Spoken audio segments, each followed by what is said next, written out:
Beach FM, locals talking to locals. On the telephone line, I've got the Chief Executive Officer of Horowhenua Kapiti Rugby to explain to us the news that, of course, our Heartland Championship in all provincial rugby is going to be cancelled. Good morning, Corey.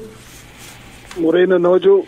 Well, it's a bit of a shock to the system. I've been thinking about it overnight and I thought, well, this is drastic really, but the measures are necessary to keep the rugby union financial by the sounds of it. Yeah, it is a once-in-our-lifetime situation for a lot of us. We can't remember anything as big as coronavirus hitting our sport. And as you say, it's a move that's very sad and unfortunate, but necessary. So did all the Heartland unions agree to this move? Was it a sort of a general conference call to say, hey, you guys are going to be able to do this, or are you just being told to do it? Yeah, no, there's definitely agreement. There was a lot of pain and angst put into it, but our first priorities are our people, our clubs, and then representative rugby. And although it may seem that the call was made a little bit early, it still gives us the opportunity to play some sort of representative rugby towards the end of the year. But the savings to Rugby Inc., which is the New Zealand Rugby Union, as well as each individual rugby union, were significant, and we're hoping are going to be able to stave off the worst case scenario, which is people going out of business. Right, but it will mean that a lot of our players, of course, they might just retire. I mean, we've been building on that for some time, haven't we now? So I suppose that's a problem that we've got to face in due course. And some of our younger players, might they give up altogether? Well, I think there's a good chance, and it's a brave person who guesses or judges what's going to happen in the year. But I'm personally confident or hopeful that there's going to be rugby in all of those sectors within this calendar year. It's at what particular time. Remembering that there's a whole swathe of rugby in that batch or area that has been cancelled, including the Jock Hobbs under-19 tournament, which was a fantastic tournament for a week or 10 days in Taupo. The National Sevens.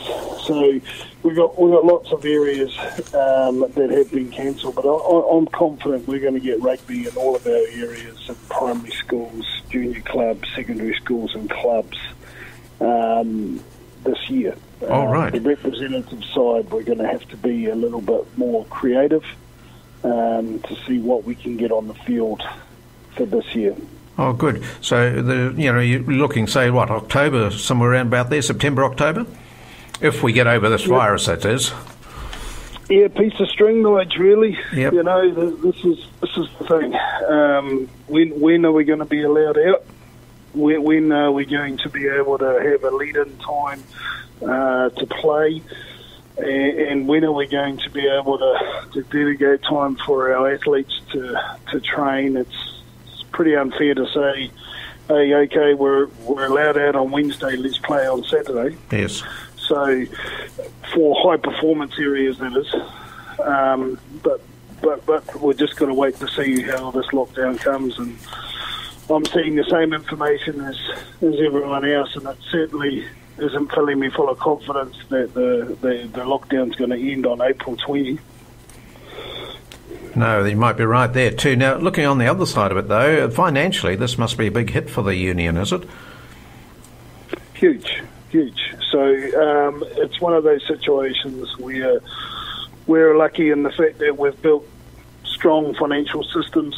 We have a very robust model where we've always lived within our means, and so we're going to be we're better placed to be able to come through this.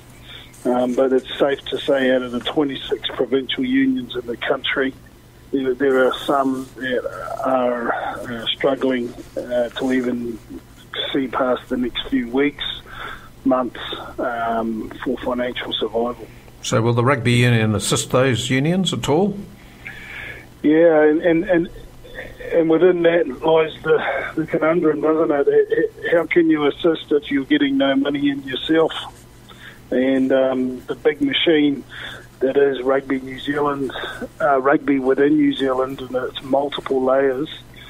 If there's no All Blacks playing, then it's a whole heap of revenue that isn't being generated. And you would have seen Mark Robinson talking about the worst case scenario that if there's no rugby played in the calendar year of 2020, then NZR are going to miss out on $130 million of revenue.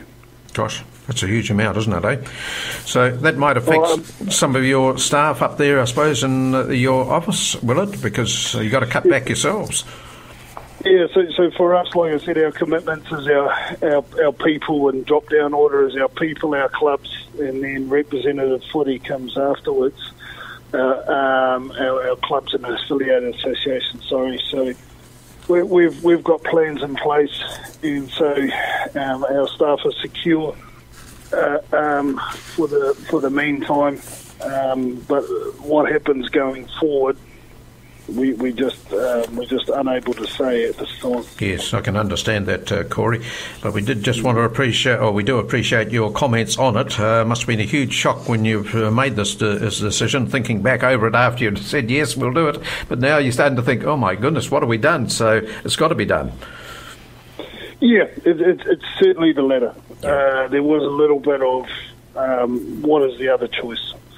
You know, we could, we're having to make decisions along the lines of, do we not do this very good thing or this other very good thing? Yes. So whatever is cut is a fantastic product that people love to be involved in, love to see. There's a ripple effect financially, and so whatever moves are made, there's going to be hurt in the community. But once again, as I said earlier, we can't see which way this is going to go, but with me being positive and hopeful, we get out of this.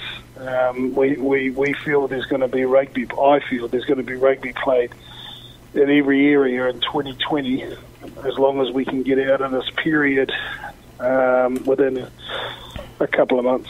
Yes, I hope so too, because psychologically I was thinking about that, like sports psychology. We really need to get it back out into the community again to sort of bring us out of this cocoon we're cramped up in. So get, some community spirit into the game again, and not only the game, into the community itself, because that's where people congregate, they enjoy the game, they have a beer afterwards. So we've got to get back to that stage, otherwise we're sort of going to go downhill again. I agree totally, and it's such a major part of our social fabric, and to be able to get together, and not just the athletes that enjoy the activity, but it's the positive ripple effect that people get out of sport in general, not just rugby.